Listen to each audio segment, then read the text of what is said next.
Over the years, I've noticed that there's many challenges that folks have regarding downsizing and right-sizing. And I thought it'd be a meaningful conversation to bring in some subject matter experts to address these questions. And today we have Monica Heine, who has written a book about downsizing and right-sizing. And Monica, thanks for joining us today. Thank you so much for having me. Yeah, my book is called Simply Done, and it's full of tips and tricks on how to declutter your home and organize your life so you live the life that you deserve. So Monica, this is great because I found that in working with clients, especially that folks that have been in their homes like 30, 40 years, it's difficult. It's difficult to figure out what they want to keep, what they want to pass on to their kids, what they want to give to Goodwill. I noticed that the last client that I've had in Scotts Valley, what they thought was going to take 30 days ended up taking over 4 months to just figure out what they wanted to migrate out of their house and into other areas.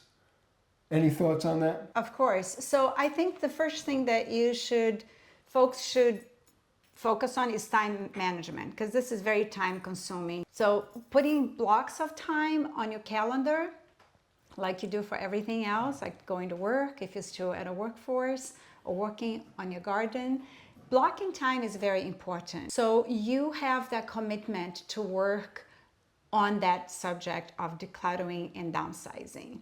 So if you have just 20 minutes, do 20 minutes. And if you have blocked yourself for 45 minutes, do 45 minutes.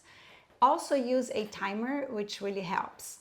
So one thing that I like to say is that really makes me go is to put my favorite music on. So pick your favorite music, put it on, get some energy going so you can have some high spirits.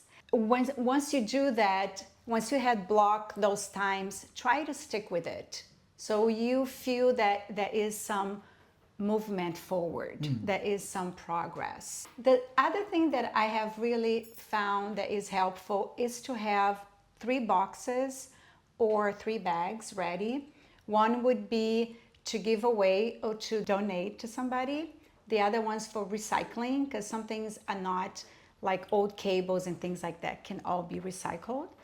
And the other one's just trash. So when you pick an object, you're gonna ask yourself, can I live without this? Right? Of course we can live without a lot of things. The second question is, do I have a place for it? Especially if you're downsizing, you have to be very mindful what you're gonna take with you. And the third question is, would I buy this item today? Probably when you bought this item, you had all these thoughts about how you're going to use it, and at the end of the day you didn't really use it that way. It wasn't as useful as you thought. Would you buy this item if it was at the store? And then there are the things that has sentimental value, and I think that's the hardest part.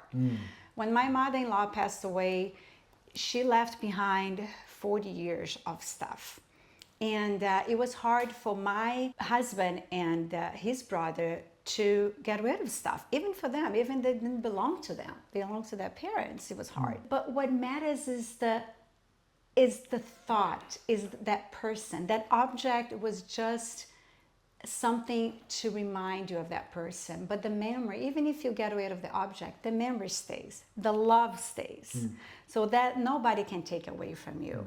If the house burned down and you lost all those things, those people still would mean a lot to you, right? So that's how I approach the subject. It is a very personal and psychological subject. So when we put a little bit of rationality into it, it makes it easy to let go.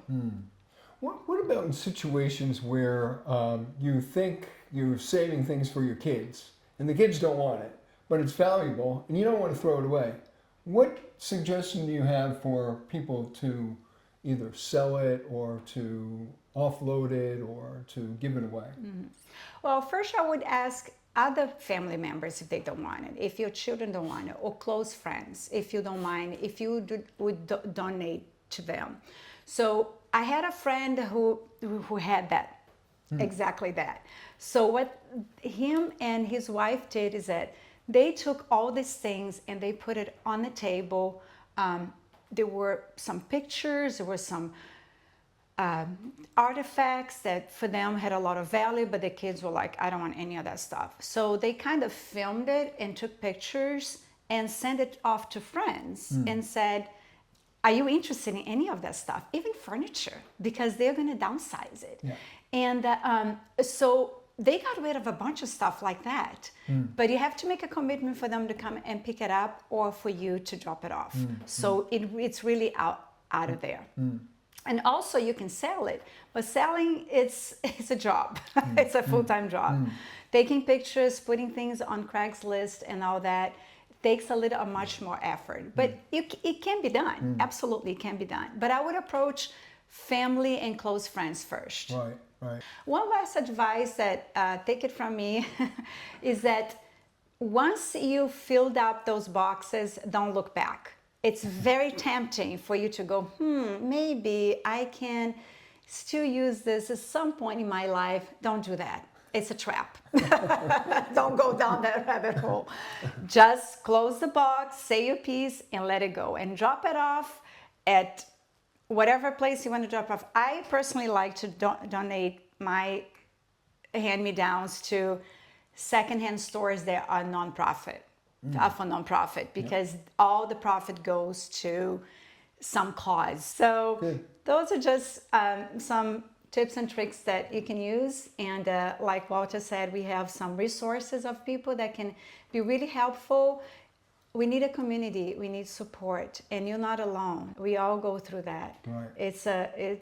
We do accumulate a lot of stuff, and letting go can be hard. Thanks, Monica. I appreciate the comments and the information about downsizing and decluttering. And if you have any questions, we'll leave our contact information below, as well as some of the partners that we work with that might be able to help as well. Thank you. Thank you.